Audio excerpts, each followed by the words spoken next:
Welcome to Art Ed Radio, the podcast for art teachers. This show is produced by the Art of Education University, and I'm your host, Tim Bogatz.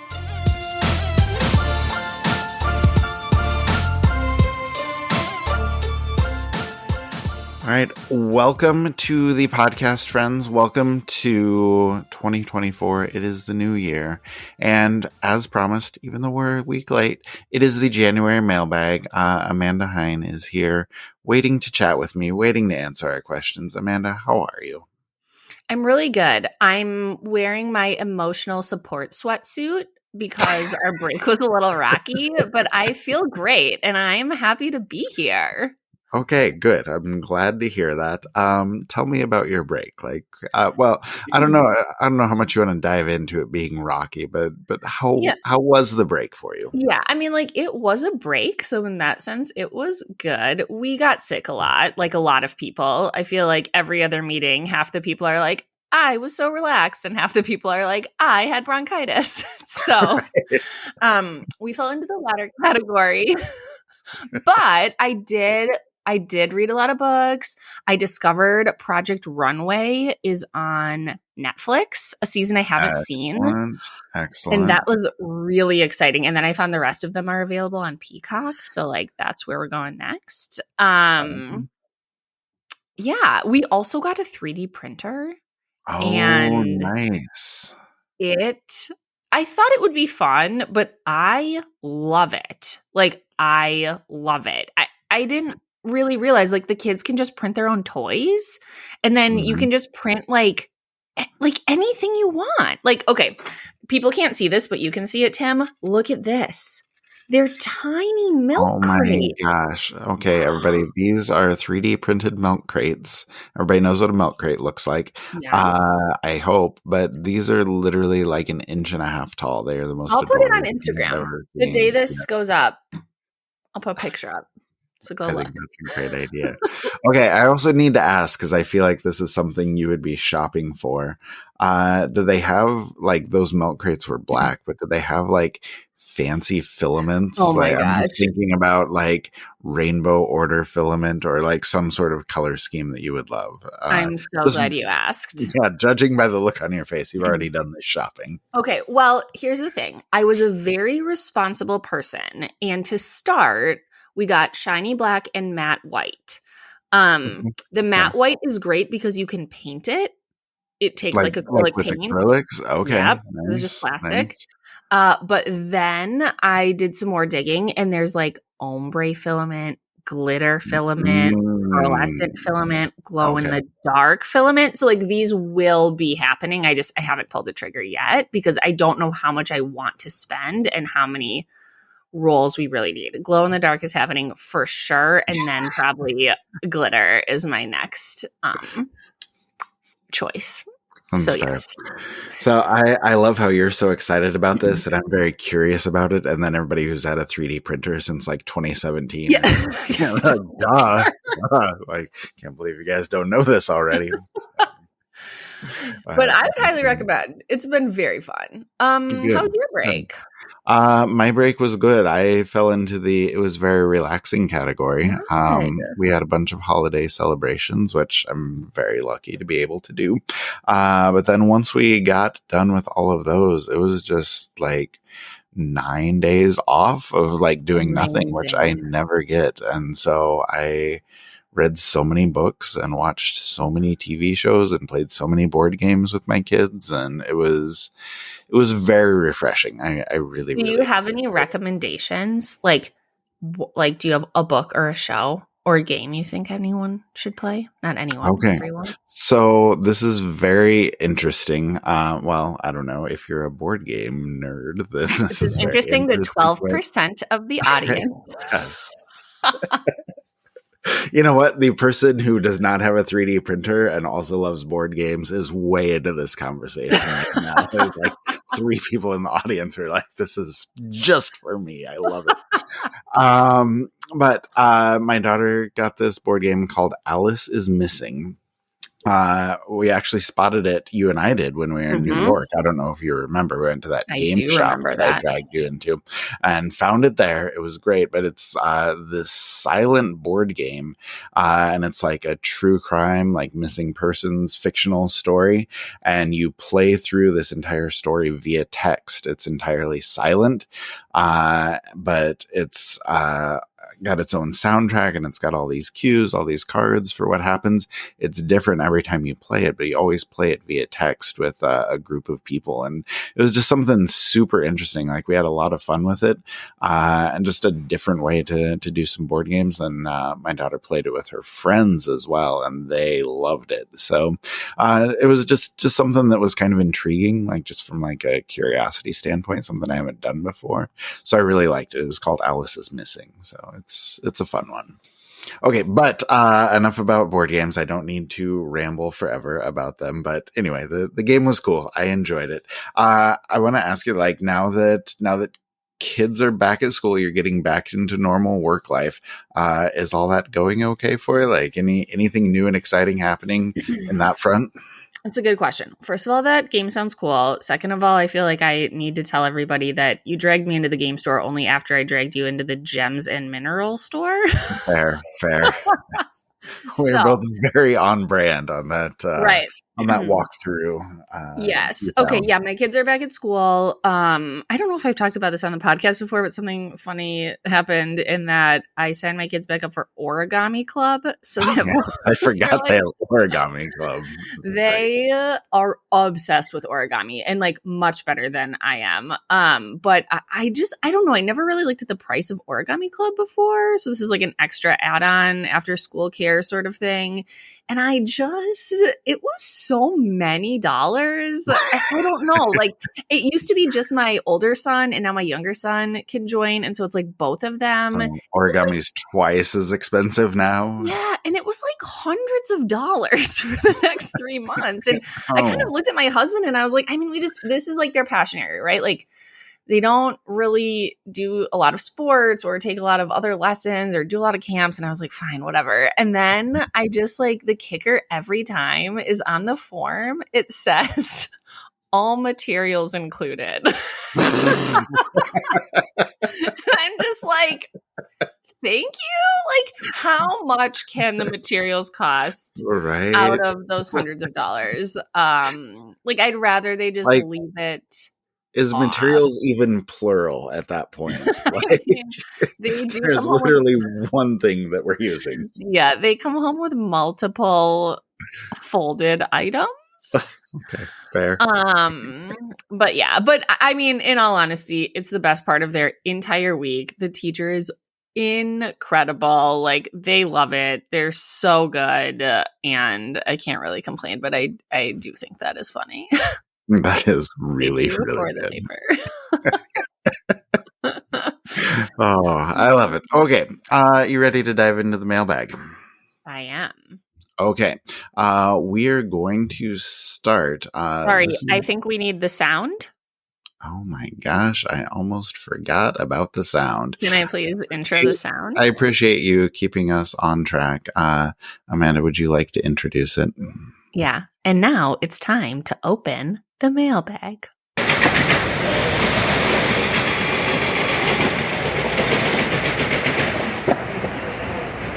Okay. Now that we have officially opened the mailbag, we're going to start with an email. This comes from Amber.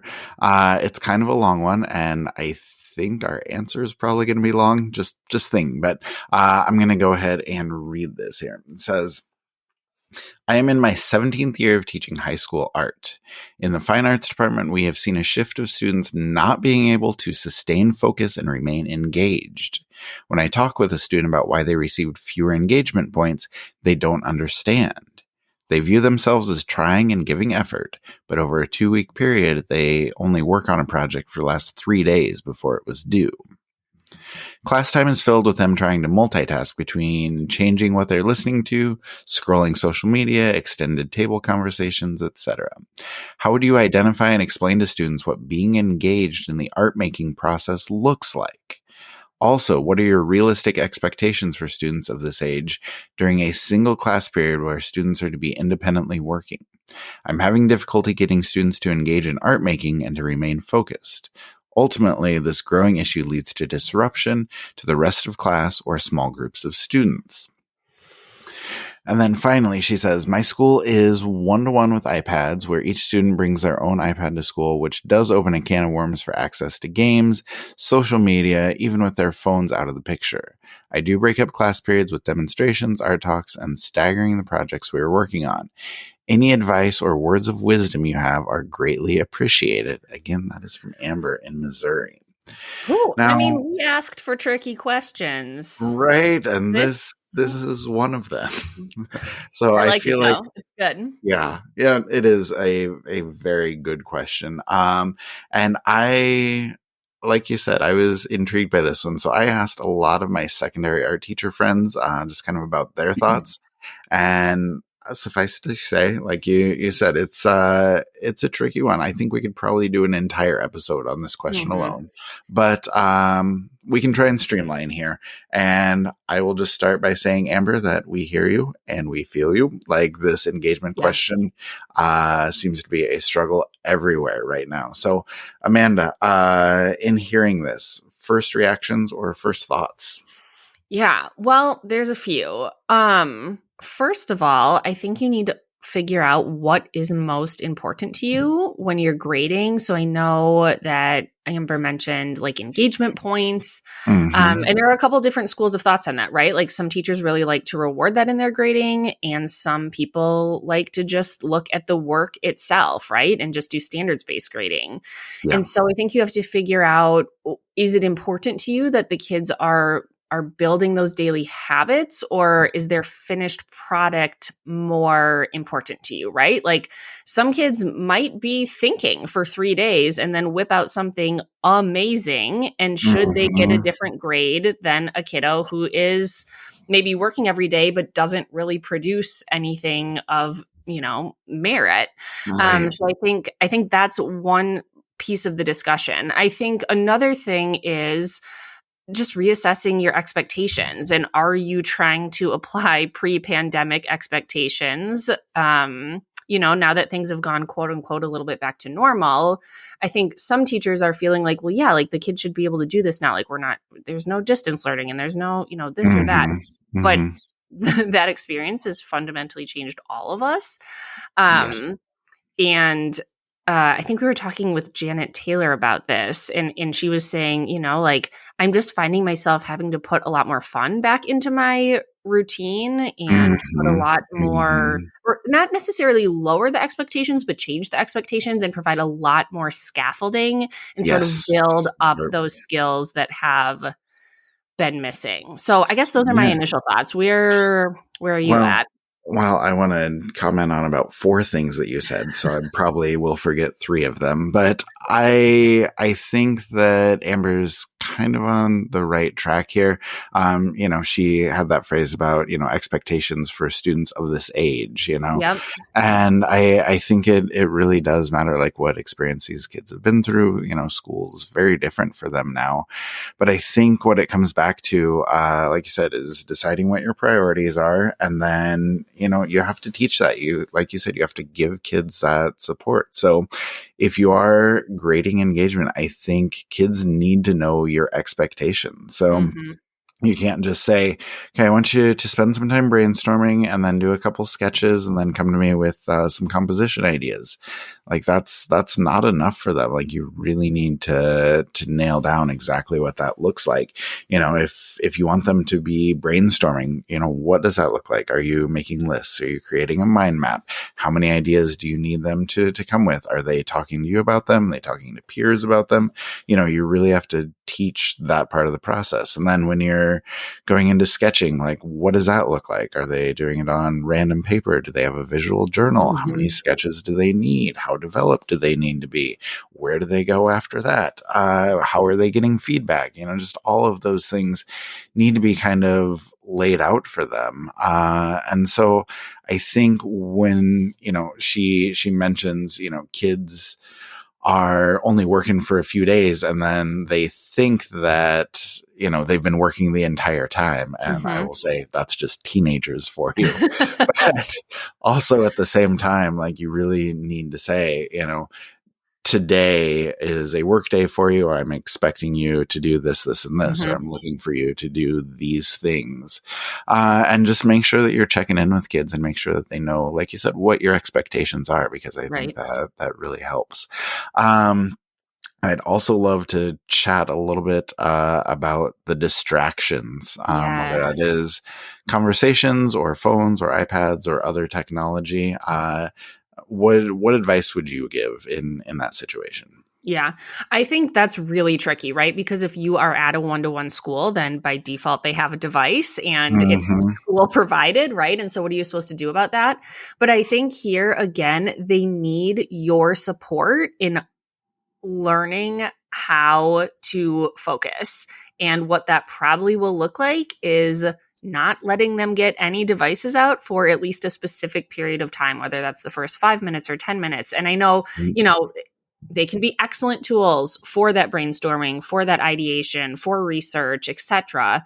But I would say then there's a limited time. Maybe the first 10 minutes you can do research or whatever. Maybe you're printing things out that you find. Now I know that uses resources and maybe isn't a great solution, but if you have kids who cannot stay off their device, you have to help them stay off their device and set a boundary. And the boundary is taking away the device. Right. You know, it's just the same. I'm thinking about like parenting or myself. Like if I have my phone in my bedroom at night, like I'm going to bed later. And it's because like these devices are made to made to make you use them as much as possible. And so I think it's unfair to, and I didn't get this from her, but I think it's unfair to expect teenagers to voluntarily put away something that's so exciting or, just even have the wherewithal or the skill set, quite honestly, to make that decision and follow through on it. And so I would think really hard about creating some sort of digital contract or, whatever you want to call it, of like, again, very clear expectations. When are devices allowed and when are they not allowed? And explaining why to the kids, I think is really important. Yeah, I was just going to say that. I think you need to be very clear about that. And I would guess I would just put the caveat, like, I know this advice is a lot tougher if you don't have administrative support with this. I know that a lot of teachers are fighting that battle without, the backup from their administrators, which makes it very difficult. But if you don't want kids to have their devices out, if you want them focused on the art making, like you need to be willing to fight that battle if they are a distraction. So like you just said, and like, give kids a reason why. Like if they're in high school, they can understand that. I say, you don't need your iPad right now because I really want you to focus on these 3 things. Or, we're going to put those away so we can really get our hands dirty and do this right now. And just give them a reason why. And that can help. And that's not a cure-all. Like you said, there are still kids who are literally addicted to these things. And even if they're not to that level, a lot of times they just don't have the impulse control. My wife teaches middle school, and she has this kid who just cannot help himself and just always getting his iPad out even after we put away, and then fights her every time on it. And just right before break, they were trying to study for an exam, and he had his iPad out, and he's like, "Well, I'm just checking the weather app." She's like, why do you need to check the weather app right now? Like, you're not getting out of school for 6 hours. Like, what exactly are you going to do with that? And but I mean, that's just to illustrate, like, kids don't even realize what they're doing. Like, they just dive into that without thinking. And so, like you said, just you need to tell them, like, this is why I don't want these out. This is why it's a distraction. Instead, I need you to be doing these things. And, just put thought into what the alternatives are, besides doing that device.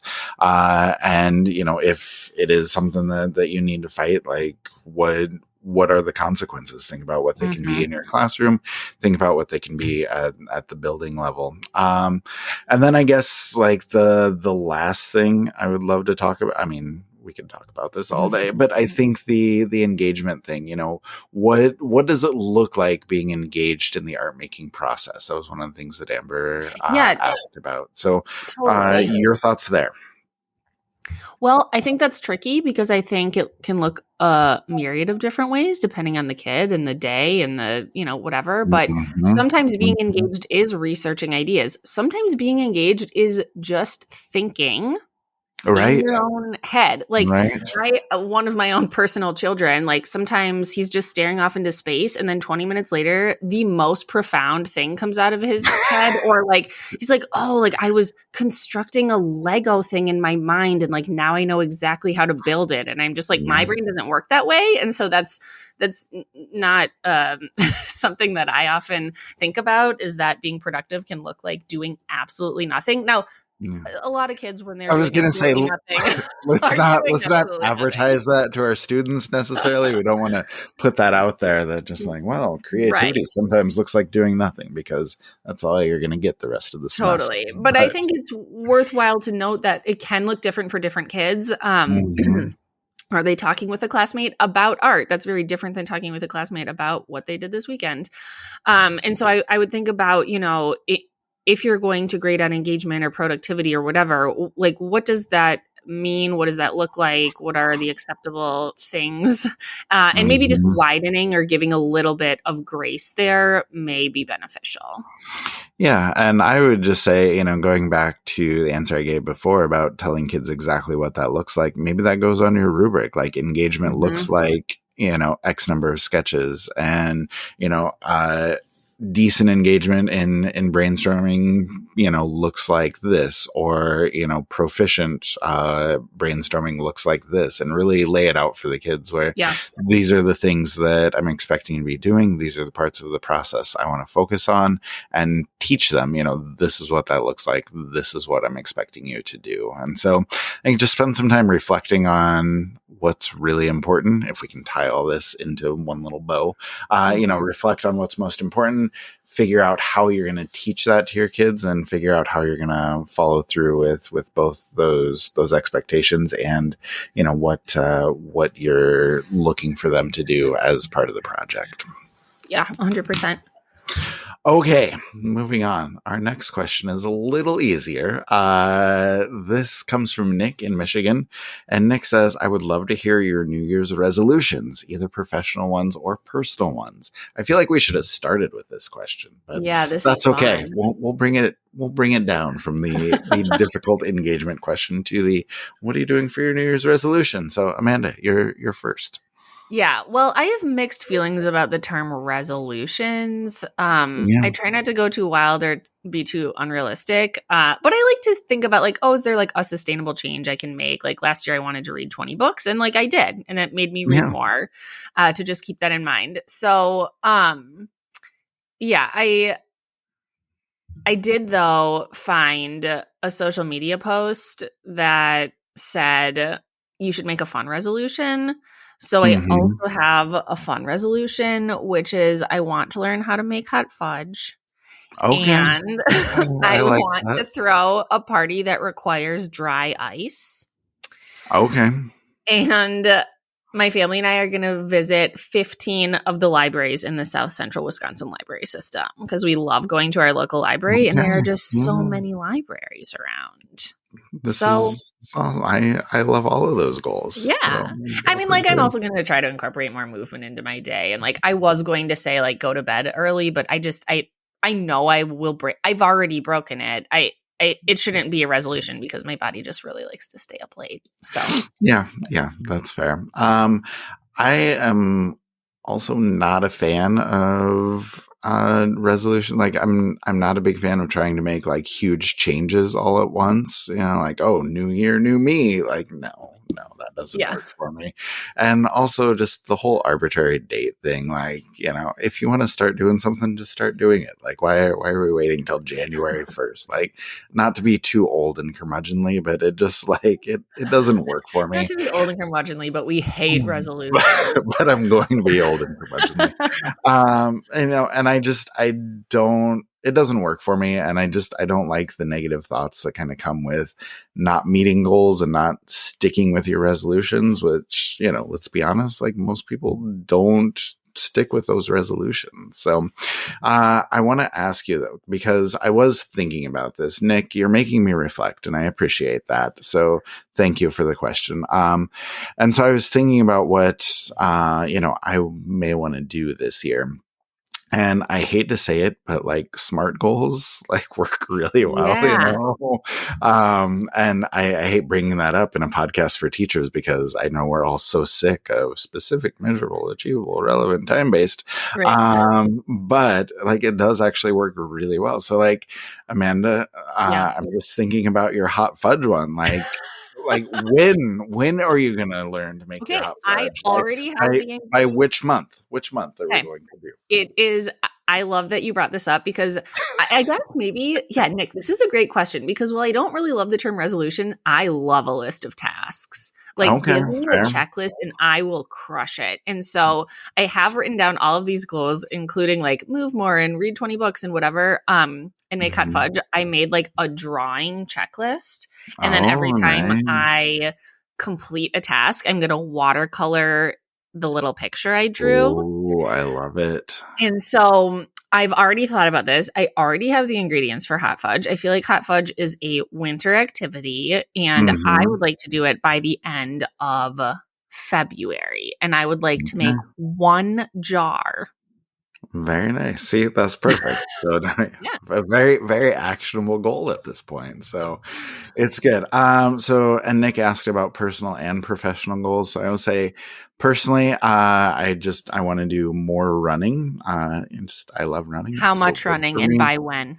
Okay. So I have a specific number of miles in mind. I don't particularly want to share that, but that's fair. I do have a number in my head that I will be going for. And then professionally, I would honestly just love to get a new podcast series out. We've talked about that a little bit. That's hopefully coming in February also. So you do hot fudge, I'll do a new podcast series and we'll be good to go. And then I also need to renew my teaching license, which again has very specific steps. It's got to be done by August. Already working on the grad courses I need to do that. So we're getting there, but yeah, professionally, new series and renewing the teaching license. And I do also have professional goals. Yeah. I mean, we're going to be bringing our teachers together in some new and exciting ways. This is tricky. I can't really tell you any of my professional goals, but I'll say they're very exciting and it will probably impact you. Perfect. All right. Thank you. That was a good question, Nick. We appreciate it. Okay. Next question. It says, I am new to elementary art teaching and I'm having a few difficulties with the transition.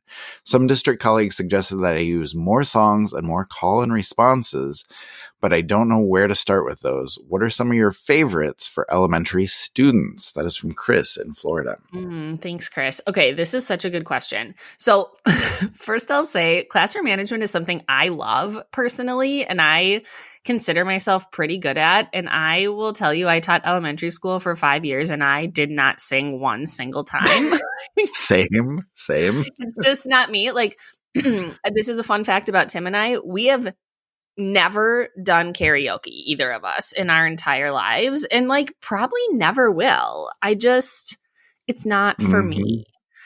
So you as well, Tim. Did you sing when you taught elementary? Oh God, no. Never done karaoke. It is my life goal to get to my deathbed without ever having done karaoke. My friends are great. I love watching it, but never going to do it myself. But I would just say, you have to do what's right for you when we come back to classroom management. For me, it was literally anything else but singing. There are a million ways to do your routines and procedures, and just being consistent with it is the key. Okay, right. So if you're not into singing, you don't have to do it. But maybe you are into singing. Like, we're just assuming you're not, but you could love singing. And like Tim said, I think whatever you choose, it just needs to be consistent. You need a consistent reliable way to get students' attention, because that's going to serve you well no matter what you're doing in the art room. So I like to keep it simple with a countdown. I would just say, hey, class, I need your attention. And then I would hold up my hand and I would put down one finger and I'd say in 5, 4, 3, 2, 1, obviously much slower. I really like that approach because it's the same every single time. The kids don't have to remember what to do or how to respond. And I know a lot of teachers use call and responses very successfully in their classroom. Yeah, they're fun. They're fun. Cool. Yep. But it wasn't for me. I also like that this clearly states what I need the kids to do. I need them to pay attention. And it gives them a little bit of time to finish up that last line they're drawing or wrap up a conversation with a table partner or whatever. I think the other trick here is that you have to wait until all the kids are listening. And I don't mean most of the kids, and I don't mean all of the kids but one kid. You literally must wait until every single kid is listening. Mm-hmm. And it's going to be annoying at first because it is, but I will just say, I did that at the elementary level. I also did it at the secondary level because if you're letting one little side conversation go, then next week it's a couple of side conversations, and then a month and a half from now, nobody listens to you at all, and it's a hot mess. And for whatever reason, that was my that was really my one area where I really had to enforce that, no side conversations while I'm talking. And so, like you said, it's just a matter of making sure that everyone is listening. 100%. The other thing I think you can think about is transition time. So yes, call and responses are great for getting attention or doling out directions or whatever, but transitions are another place in the class to really focus your time and energy. Because this is where a lot of kids can get off task. They can get really hairy. And so I think a lot of that comes from kids feeling surprised or not being able to remember the expectations. So what I love to do is when the kids first enter the room, just run through a quick list of what the class will look like. So there are no surprises about, you are going to have to stop in the middle of your work time to come watch the second part of this demonstration. Or we are going to be cleaning up 10 minutes early to play a review game or whatever. And then what I like to do is give a little bit of a warning before the transition. So I might actually do my 5, 4, 3, 2, 1 countdown before the kids actually have to do anything to remind them they're going to have to do something, right? Yeah. And then I also really love a visual timer, especially at the elementary level, but really for any level. It's great for when, kids are working or in a state of flow or whatever.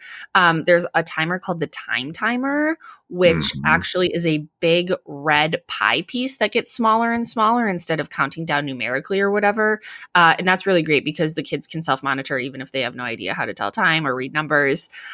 So it's a really valuable tool for the classroom.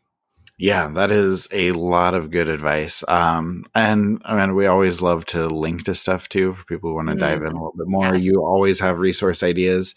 Anything from us, anything from AOEU come to mind with this? Yes.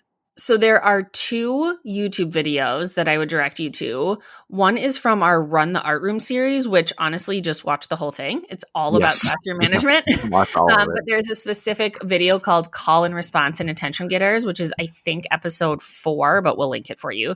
And then there's a really, really old one on there called Art Room Attention Getters. Obviously, we're very creative in our naming conventions here. But that also has, half a dozen to a dozen ideas for you if you are looking for those call and responses. And then if you have a pro learning membership with AOEU, I would suggest a couple of different pro packs. One, behavior as communication, which is excellent about just understanding the root of kids' behavior in the art room and what to do about it. And then developing essential elementary procedures is really, really good and has a lot of great support for management and setting kids up for success. Yeah, nice. Very good.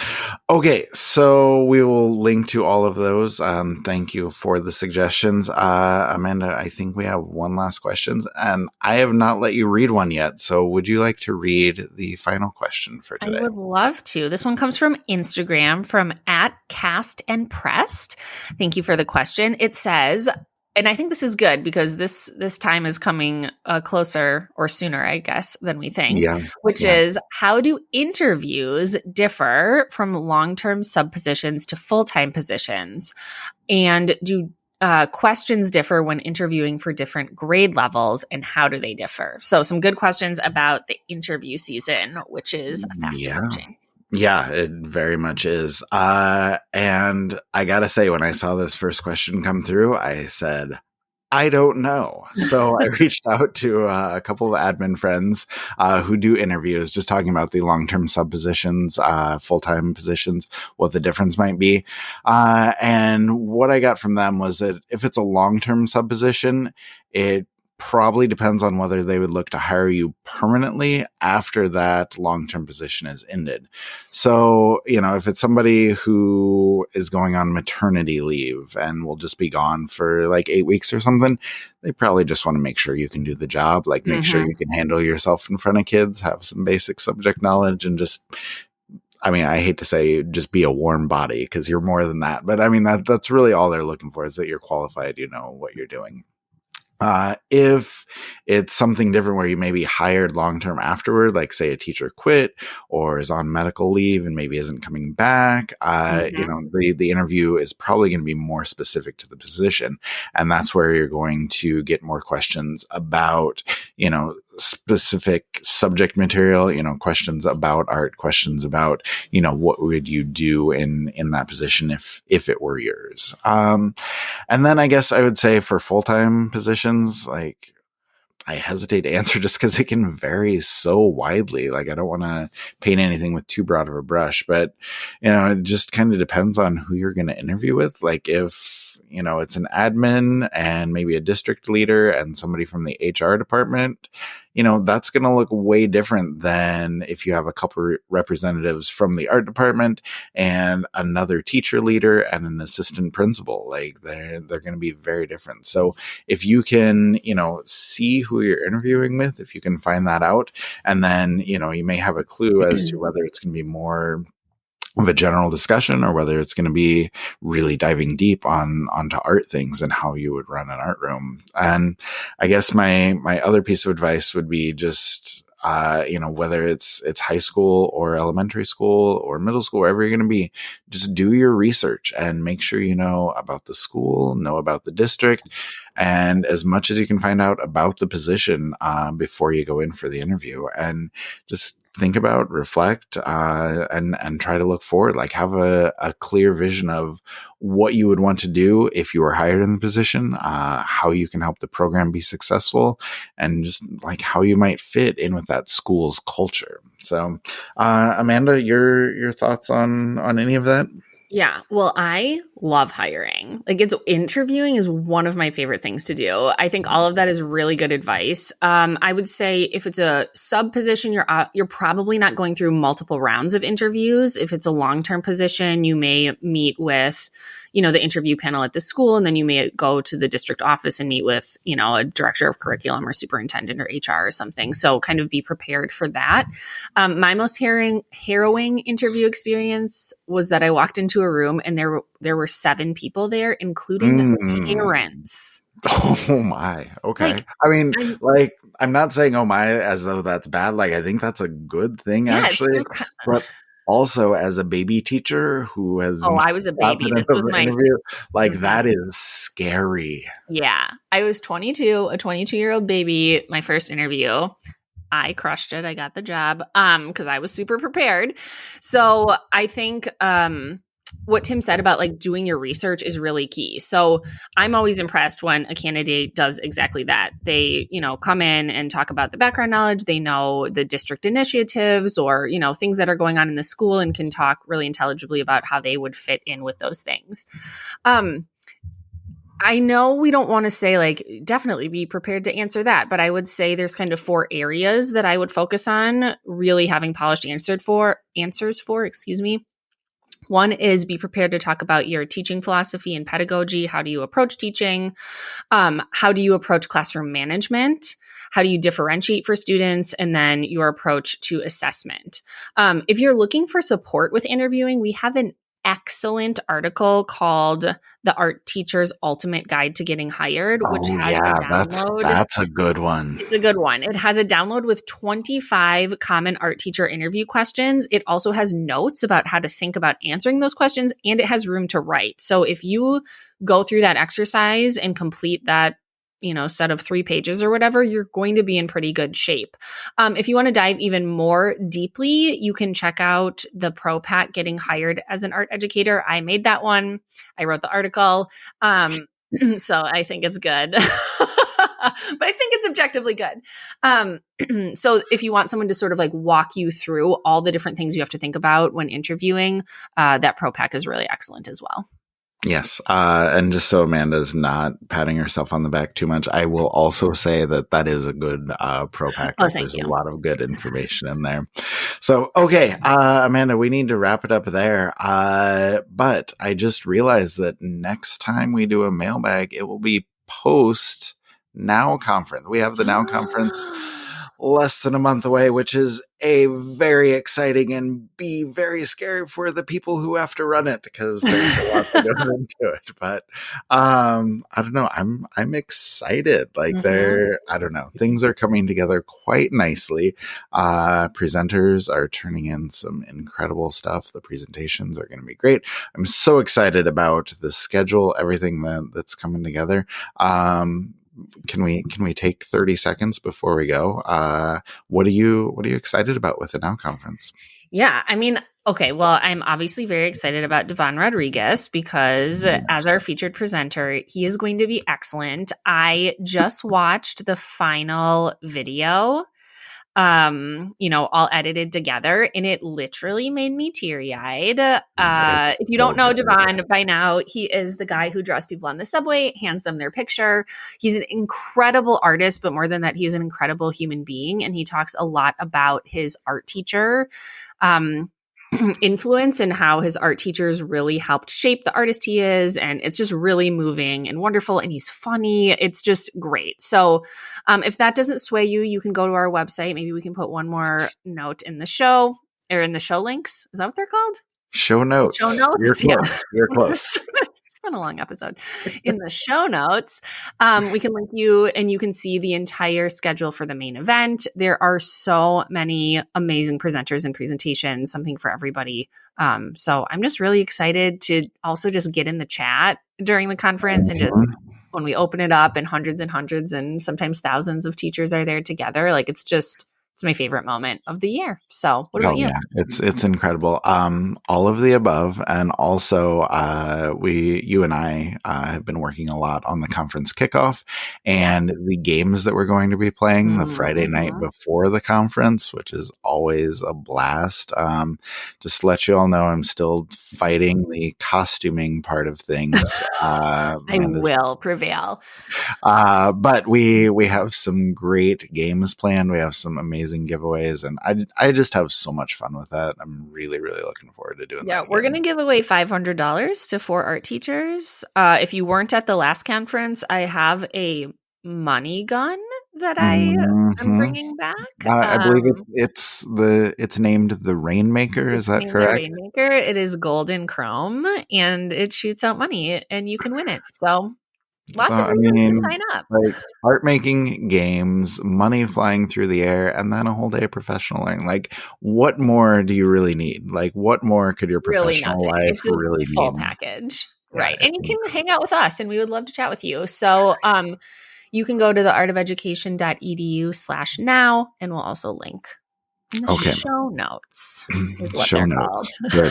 That was way more than 30 seconds, but we are obviously both very excited for it. So, okay, we are way over time now. We're going to wrap it up. Amanda, thank you. It's been a blast. Thank you. That was a really enjoyable conversation. A couple simple questions dealing with, like New Year's resolutions, and a really deep discussion about, what is engagement and what should it look like in the classroom and whether we need to grade it and how we grade it. So a lot there for everybody. I hope you enjoyed the discussion. I would personally love to hear even more perspectives on the topic of engagement, by the way. It's a really wide-ranging conversation. Like I said, when we first answered that, like we could do an entire episode on it. But I would love to hear from more teachers about whether you're having similar difficulties, whether you are experiencing the same things, or just, what it looks like to engage in the art making process in your art room. I think that's a good discussion that we can have with our students. But for now, we'll wrap it up. Thank you to Amanda for answering these questions and recording with me. Thank you to everyone who wrote in with questions. Okay, if you have a question for the mailbag episode, you can email podcast@theartofeducation.edu. You can email me, Timothy Bogatz, at theartofeducation.edu, or you can even leave a voice recording for us at 515-209-2595. Then lastly, before we go, you can obviously check out the Now Conference on the AOEU website, like Amanda and I just talked about, and we will have a bunch of links in the show notes for everything that we mentioned today. So if you want to dive deeper on any of that, please check out the show notes, and that will get you everything you need.